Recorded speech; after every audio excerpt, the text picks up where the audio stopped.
Hey, Bob Filka here for the Friday Finish, the week of October 27th, brought to you by our partners at DTE Energy. A big announcement from the Michigan Supreme Court this week on Wednesday.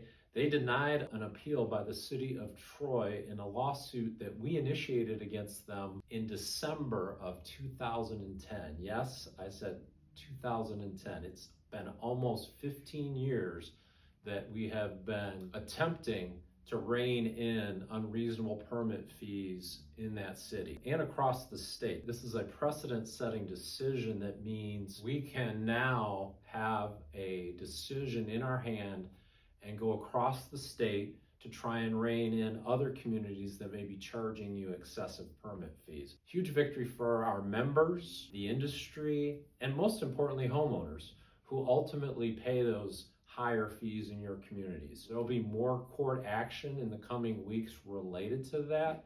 But in the meantime, I would ask you to send a note to us here at the HBA of Michigan if you believe your community or communities that you work in charge excessive fees. Lastly, I want to give a shout out to your National Association of Home Builders. Our National Association has invested more than $100,000 in this lawsuit against the city of Troy.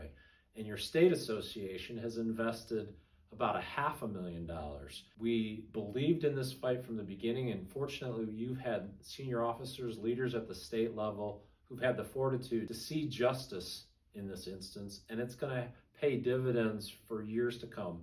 As I said, not only for you, but your customers, more importantly. Finally, I would ask you, spread the word about this decision with your peers, particularly with peers who might not be members of the HBA. Our voice is stronger and louder with the more members we have, and this is a clear example of the value of membership. The reality is, if we don't continue to have members of our association, we will not be here to fight for this type of cause. So with that, have fun trick-or-treating tonight with your kids, be safe, and have a great weekend, everybody. We'll see you next week.